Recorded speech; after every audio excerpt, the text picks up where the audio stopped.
राज्यात पुन्हा महायुतीचेच सरकार आल्यानंतर जिल्ह्याचे नवे पालकमंत्री व उच्च तंत्र शिक्षण मंत्री चंद्रकांत दादा पाटील यांच्या उपस्थितीत जिल्हा नियोजन समितीची रविवारी पहिलीच बैठक होतीये। विधानसभा निवडणुकीमुळे जिल्हा नियोजनची सुमारे 250 कोटी रुपयांची कामे थांबलेत। नियोजन समितीच्या बैठकीत रखडलेली कामे तसेच अखर्चित निधीबाबतच्या सूचना दिल्या जाणार असल्याचं चित्र आहे। ऑक्टोबर महिन्यात विधानसभा निवडणुकीच्या आचारसंहितेपूर्वी जिल्हा नियोजन समितीची सभा तत्कालीन पालकमंत्री सुरेश खाडे यांच्या उपस्थितीत घेण्यात आली होती। जिल्ह्यात महायुतीचे 5 आमदार आहेत, मात्र जिल्ह्याचं मंत्रिपद मिळालेलं नाही, त्यामुळे जिल्ह्याचे पालकमंत्री म्हणून चंद्रकांत दादा पाटील यांची नियुक्ती झाली आहे। 2014 मध्येही भाजप शिवसेनेचे सरकार आल्यानंतर जिल्ह्याचे पालकमंत्री म्हणून चंद्रकांत दादांची नियुक्ती करण्यात आली होती। त्यानंतर 10 वर्षांनी पुन्हा चंद्रकांत दादांना सांगली जिल्ह्याचं पालकमंत्री पद मिळाले। पालकमंत्री झाल्यानंतर जिल्हा नियोजन समितीची पहिली सभा जिल्ह्याचे पालकमंत्री चंद्रकांत पाटील यांच्या अध्यक्षतेखाली रविवारी दुपारी 1:30 वाजता आयोजित करण्यात आली आहे। जिल्हाधिकारी कार्यालयाच्या जिल्हा नियोजन समितीच्या सभागृहात होणाऱ्या या बैठकीत मागील बैठकीच्या इतिवृत्ताच्या कार्यवाही अहवालास मान्यता देणे, जिल्हा वार्षिक योजना सन 2024 ते 25 कार्यक्रमाअंतर्गत 24 जानेवारी 2025 अखेरच्या खर्चाचा आढावा घेण्यात येईल।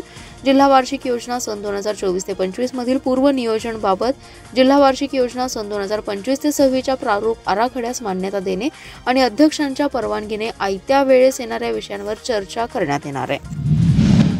महानगरपालिकेच्या निवडणुकीला आपण दिला तसाच प्रतिसाद यावेळेच्या लोकसभेच्या निवडणुकीला आपण द्यावा अशी विनंती मी आपल्याला करायला आलेलो आहे।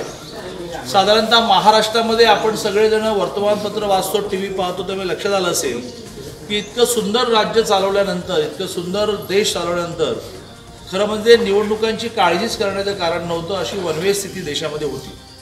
पण सगळे विरोधक एकत्र आले आणि किती वेगवेगळे विरोधक एकत्र आले तर ज्या उत्तर प्रदेशमध्ये मायावती आणि अखिलेश एकमेकांकडे बघून हसत पण नव्हते, पण मोदी हे आपल्याला खाऊन टाकतील, पुढची 20-25 वर्ष मग आपलं काही राहणार नाही, त्यामुळे अखिलेश आणि मायावती सुद्धा एकत्र आले।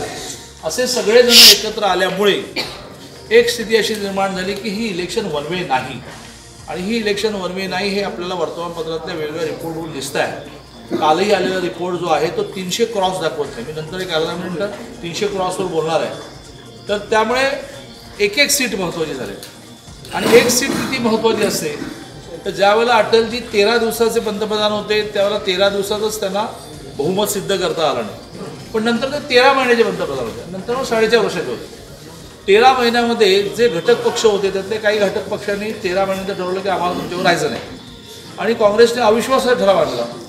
तो अविश्वासाचा ठराव फक्त 1 मताने सँक्शन झाला, 1 खासदार कमी पडला, आणि अटलजींसारख्या ऋषितुल्य माणसाला राजीनामा द्यावा लागला। 13 महिन्यानंतर